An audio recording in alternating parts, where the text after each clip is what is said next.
Cake பால் cake தான் பார்த்துட்ருக்கோம். அந்த சீம்பாலில் எப்படி கேக் செய்யறது அப்படின்றத பற்றி பார்த்துடலாம் வாங்க. நம்ம வந்து ஃபஸ்ட்டு நாள் செகண்ட் நாள் கறந்து வச்ச பாலை வந்து நம்ம வந்து எடுத்துக்கலாம்.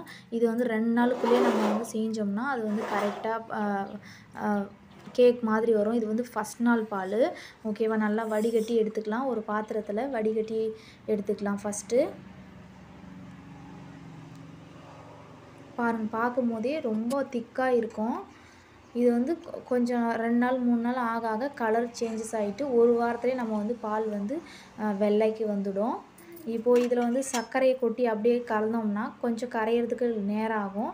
அதனால் நம்ம வந்து சர்க்கரையை நல்லா மிக்ஸி ஜாரில் போட்டு அரைச்சி எடுத்துக்க போகிறோம். நம்ம வந்து 2 லிட்டர் பாலுக்கு 1/2 கிலோ சர்க்கரை எடுத்துக்கிட்டோம். ஒரு 6 ஏலக்காய் எடுத்து அதிலே போட்டு நல்லா அரைச்சி எடுத்துக்கலாம். நல்லா ஷைனிங்காக அரைச்சி எடுத்துக்கலாம். 1/2 கிலோ சர்க்கரை எடுத்திருக்கேன்.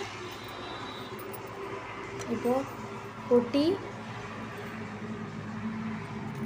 நல்லா கலந்து விட்டுடலாம். விஸ்கு வச்சு கலந்து விட்டுடலாம். நம்ம வந்து கரண்டியில் கலந்தோம்னா கொஞ்சம் கட்டி கட்டியாக திருப்தியாக இருக்க மாதிரி இருக்கும்.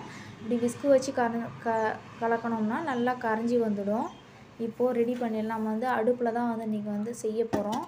ஓகே, ஃபஸ்ட்டு இட்லி பாத்திரத்தில் தண்ணி விட்டுக்கலாம்.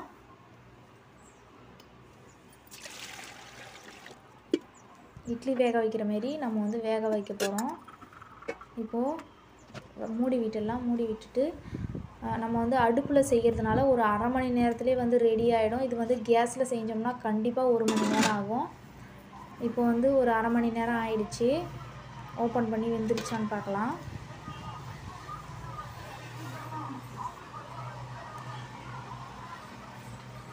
ஓகே, இப்போ இது எப்படி பார்க்குறது அப்படின்னா, நம்ம வந்து கத்தி வச்சுருந்தோம்னா இல்லைனா தோசை கரண்டி இருந்துச்சுன்னா அதை வந்து விட்டு பார்த்தோம்னா நம்ம வந்து அதில் பிடிக்காமல் வந்துச்சுன்னா வெந்துடுச்சு அப்படின்னு அர்த்தம். இப்போ வந்து வேகலை. இன்னும் ஒரு 10 நிமிஷம் வேக விட்டால் போதும், வெந்துடும். இப்போது 10 நிமிஷம் ஆயாச்சு. இப்போ வந்து 45 நிமிஷம், அதாவது 3/4 மணி நேரம் ஆயிருக்கு இது வந்து வெந்து முடிக்க. இப்போ வெந்துடுச்சான்னு பார்த்துடலாம். இப்போ பார்த்திங்கன்னா ஒட்டாமல் வந்திருக்கு. இப்போ வந்து ரெடி ஆகிடுச்சு. அவ்வளோதான், நம்ம வந்து இறக்கிட வேண்டியது தான்.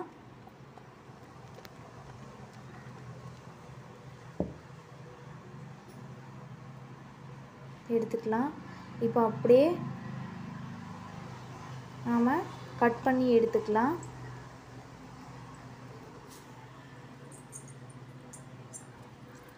கத்தி வச்சு நம்ம வந்து ஓரமாக ஒரு ரவுண்டு மாதிரி ஃபஸ்ட்டு ரவுண்ட் போட்டுட்டு அப்புறமா குறுக்க 2 கோடு போட்டுட்டு நல்லா கேக் எப்படி வெட்டுறாங்க அது போல் வந்து நம்ம வந்து வெட்டி எடுக்க போகிறோம். இப்போ 4 பக்கமும் கோடு போட்டுட்டு இப்போ வந்து ஒன் சைடாக ஒரே ஒன்று மட்டும் வெட்டி எடுக்கிறேன் பாருங்கள்.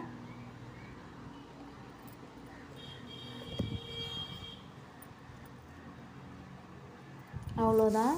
இப்போ வந்து நம்ம வந்து தேவையான ஷேப்புக்கு வந்து நம்ம வந்து வெட்டி எடுத்துட்டோம்னா கேக் வந்து சூப்பராக ரெடி ஆகிடுச்சு. பால் கேக்கு நீங்களும் இதே போல் ட்ரை பண்ணி பாருங்கள். இது வந்து ஃபஸ்ட் நாள் செகண்ட் நாள் பாலில் தான் வரும். அதுக்கப்புறம் வந்து நம்ம வந்து திரிஞ்சு போகும் பால்.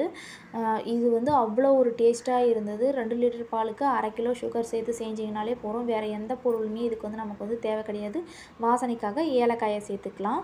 ஓகே வியூவர்ஸ், நம்ம வந்து பாலில் வந்து பால் கேக் ரொம்ப சூப்பராக செஞ்சுட்டோம். இதே போல் இன்னொரு வீடியோவில் நம்ம வந்து சந்திக்கலாம். நம்ம வீடியோ உங்களுக்கு பிடிச்சிருந்துச்சுன்னா லைக் பண்ணுங்கள், சப்ஸ்கிரைப் பண்ணுங்கள். தேங்க்ஸ் ஃபார் வாட்சிங்.